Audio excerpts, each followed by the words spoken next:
Hey everybody, it's Andrew, and we got a good one here today. It's the HP OmniBook Ultra, a consumer laptop that's in the premium category with a really nice 2.2K IPS display, all metal design, got the gem cut corners, the design language, a lot of the stuff we saw from the Spectre line, although this is not a convertible. By the way, I do have its sibling, the Flip that's coming, the HP OmniBook Flip Ultra, or Ultra Flip, I don't remember the name, but it will have that 2.8K OLED 120 hertz display. I should be getting it. I purchased it with my own money. I should be getting it around Saturday or so. But this one is really good. This is a clamshell, and of course, it's got a really nice keyboard, a nice glass precision touchpad.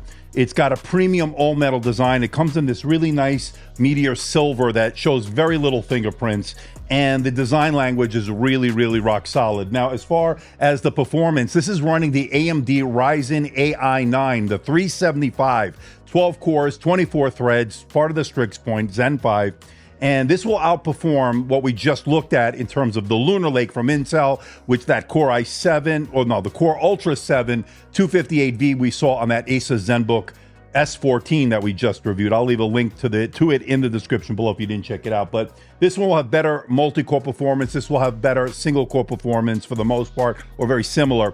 And this also has integrated Radeon 890M graphics. So gaming is definitely possible if you play with some of the settings. You could do 4K video editing with this. So this is a really solid all-arounder for the consumer that wants a premium laptop here for 2024. But it's not perfect. There are actually two things that hold it back from being a really perfect laptop. We'll get into it in more in this review. Hey everybody, it's Andrew, and this is my review of the HP OmniBook Ultra 14, all new for 2024. Coming up. Now, before we get started, I just want to let everyone know, in the interest of transparency and full disclosure, I'm not being paid by HP. I'm not being sponsored by HP. All the opinions you're about to hear are my own. HP is not getting copy approval. That means they're seeing this video for the first time, just like you. Now, this unit is on loan from HP, and once this review is done, I'll be sending it back. Now, pricing starts at $1,099.99 over at HP's website. I'll leave a link for those interested in the description below.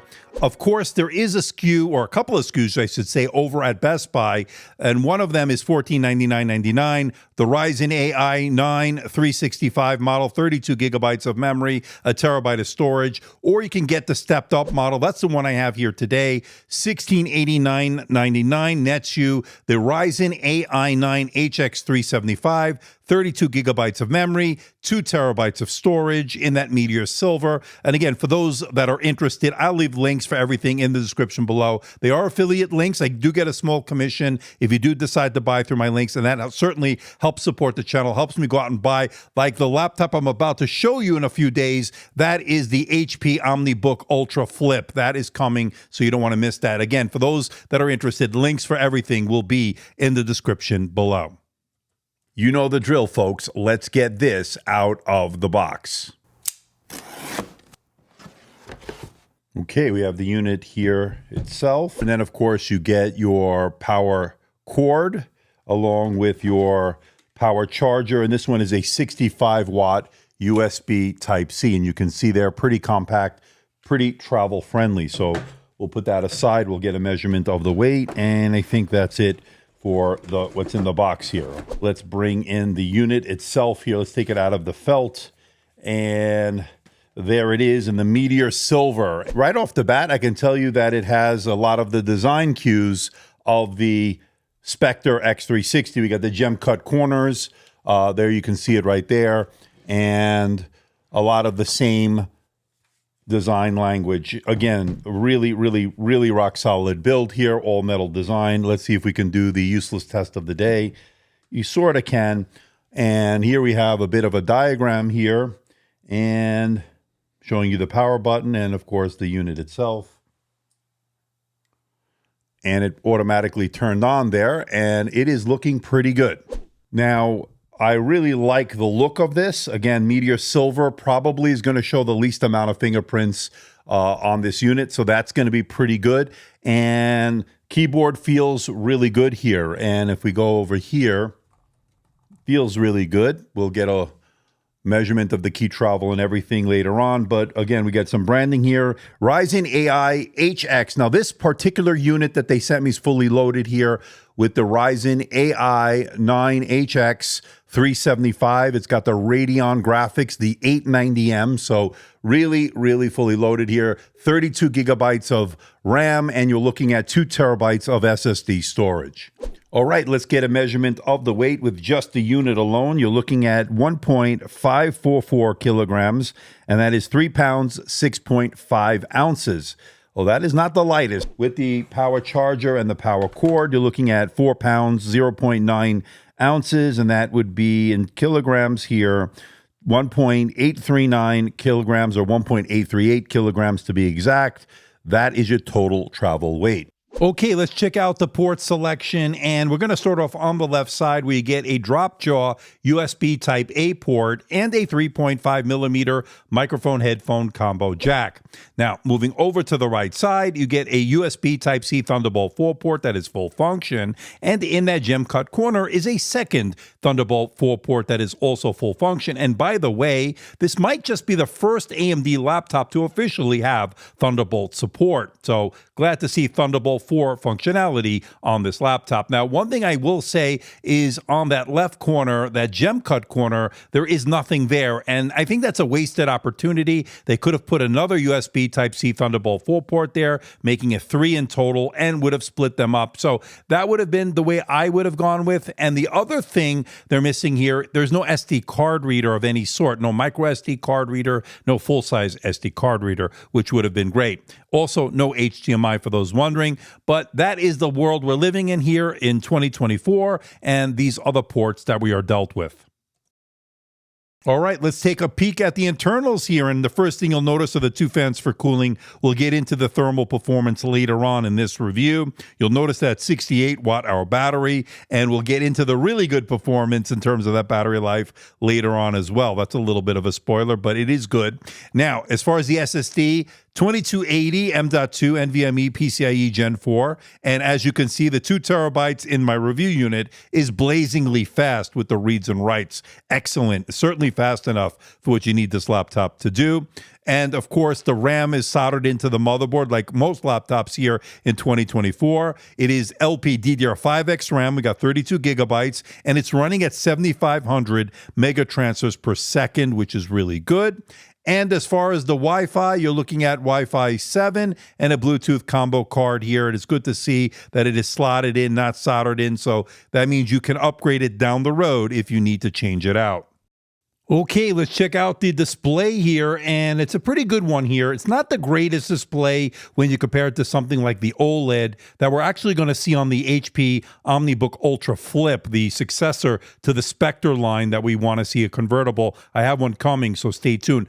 But what we're looking at here is 2240 by 1400. That is a 2.2K display. It does have a 16:10 aspect ratio. It is an IPS display, so it's not OLED. So you don't have to deal with any screen burn-in or any kind of PWM, screen flickering, or anything like that. So that's the positive, and you will do better on battery life than you would do on OLED, presumably, but you don't get as sharp colors, you don't get as vibrant colors, everything doesn't pop quite as much as it would be OLED. Now, that being said, this panel does have really good coverage of the color gamut. It's very color accurate, it's got deep blacks, it's got a good white point, good contrast overall, and I think it's a really good display, just not quite as good as OLED. And there's one other thing that I think is a negative here, and that is the 60 hertz refresh rate. I kind of wish it was at least 90 or maybe 120 that we're getting used to, of course, on these higher end displays. So I'm kind of a little bit disappointed that HP didn't put a high refresh rate display in here.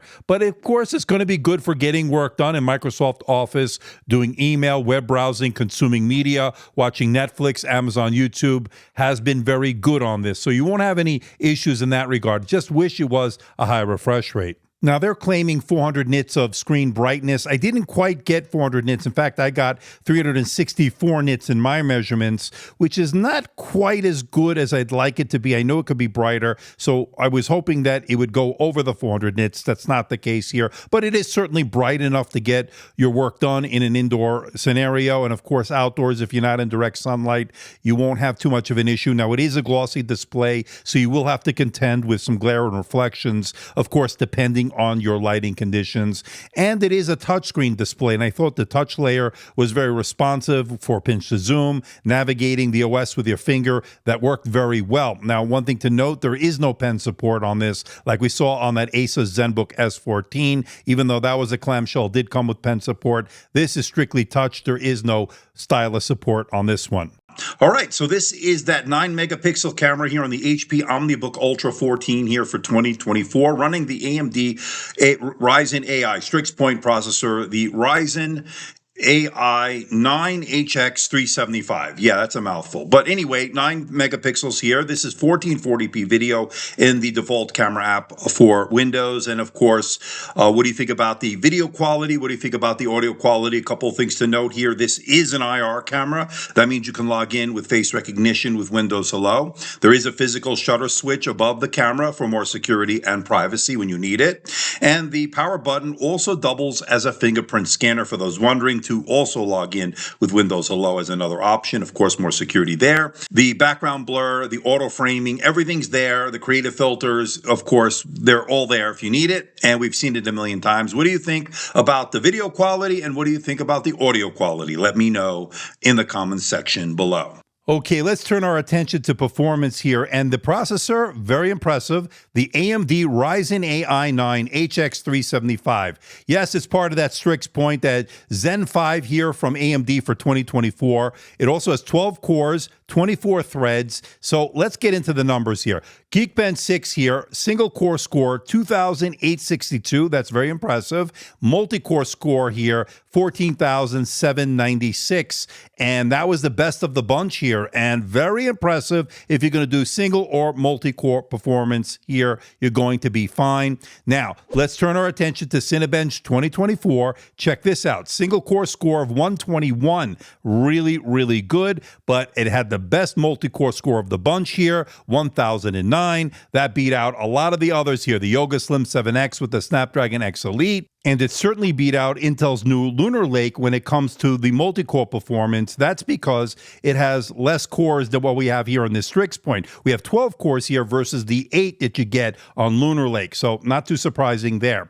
Now, let's turn our attention to the 3D Mark Time Spy scores here. And what we saw with Lunar Lake with those integrated graphics, the Intel Arc 140V, very impressive Time Spy score. Now, the one that we have here is the Radeon 890M, and it didn't do quite as well in terms of that Time Spy score. So I was very impressed with what Intel was able to bring to the table with Lunar Lake.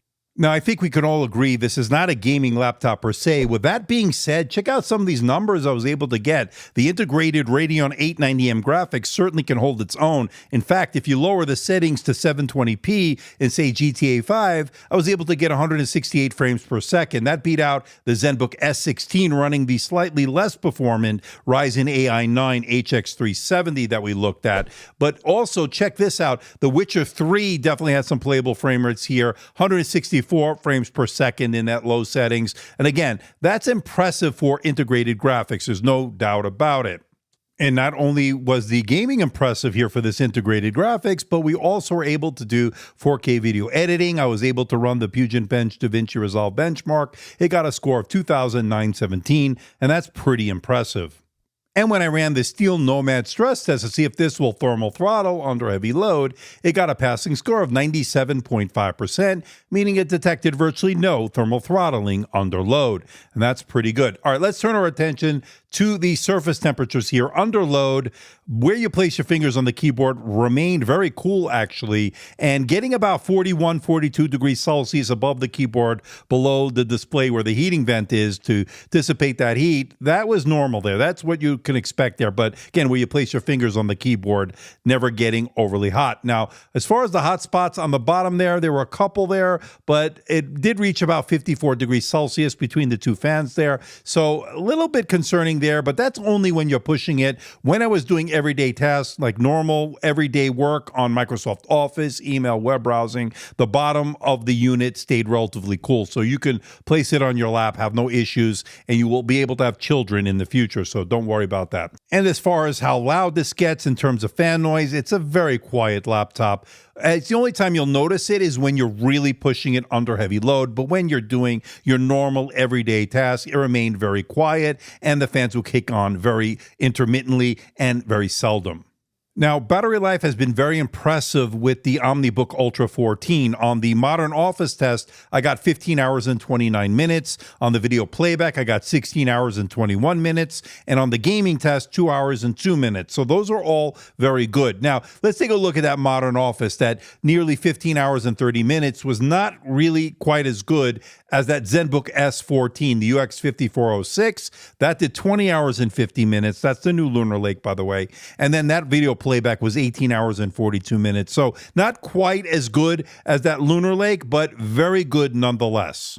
Okay, let's talk about the keyboard. And the chiclet style keys were very comfortable for typing out documents, emails, and the like. It has good tactility, good feedback. I really, really like the keyboard on this OmniBook Ultra. Now, it also has a multi-stage backlight. That's going to allow you to get work done when you're in a dark room, dimly lit cabin, and on an airplane. That worked out pretty well. And the touchpad is a glass precision touchpad, not a haptic touchpad, so keep that in mind, but a good touchpad nonetheless. Very responsive as far as scrolling, doing all the gestures. Everything works as you'd expect it to be. Now, as far as the speakers are concerned, there are quad speakers here. They're DTS X audio with HP Audio Boost to help out. And I think the overall sound is pretty good. But of course, let me know what you think in the comments section below. Now, let's give it a listen.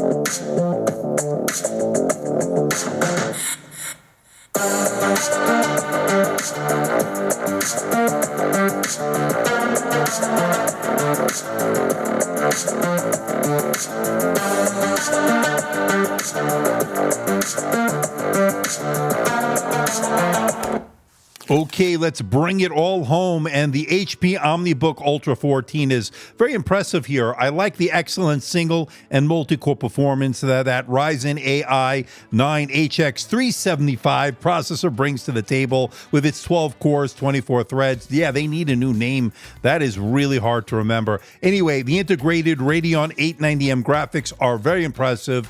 The excellent keyboard and touchpad I liked a lot. It's got an excellent 9-megapixel IR webcam. It's got a good port selection, although it is missing a few ports that I pointed out. Runs cool and quiet for office tasks. I like the excellent battery life that you're getting. Really, overall, it's been pretty good, very efficient, high-quality speakers, and I like the fact that it has really great, excellent build quality with its all-metal design. But there are definitely some things I'd like to see improved here. There's no haptic touchpad. Now, the touchpad that they do use is very good. It's a traditional style glass precision touchpad. It worked perfectly fine. But at this price point, I'd like to see a haptic touchpad. There's no SD card reader. There's no HDMI. And there's that wasted space there. I think in that gem cut corner on the left side, they could have put another Thunderbolt 4 port on there, giving us a total of 3. We don't get that. Kind of a wasted or missed opportunity, I should say. And there's only 60 hertz in terms of the refresh rate. There should be at least 90 hertz or probably 120 at this point. And there's no OLED option. And by the way, when I review the HP OmniBook Ultra Flip, the successor to the Spectre X360, that's going to have a 2.8K OLED 120 hertz display. I should be getting it this weekend, so we'll check it out. I purchased it with my own money. It'll be my personal device, and I will give it the full treatment as I normally do. But there's no denying the HP OmniBook Ultra 14 is a really great performer, especially when you need to get work done. Got a great keyboard, a really nice display, great battery life, and a solid all-metal design in a slightly heavy build, but a very solid build nonetheless. So I highly recommend the HP OmniBook Ultra. It's a really solid performer here for 2024. So please hit the like button, please subscribe, please share this video. Don't forget to leave a comment in that comment section below. Let me know how I'm doing. Let me know if there's a device or something out there you think I should review. I'll do my best to try to make that happen. Don't forget to follow me on Instagram, Facebook, and X, the platform formerly known as Twitter. And don't forget to check out my website, amdtechreviews.com. So until next time, this is Andrew, and I'll see you in the next video.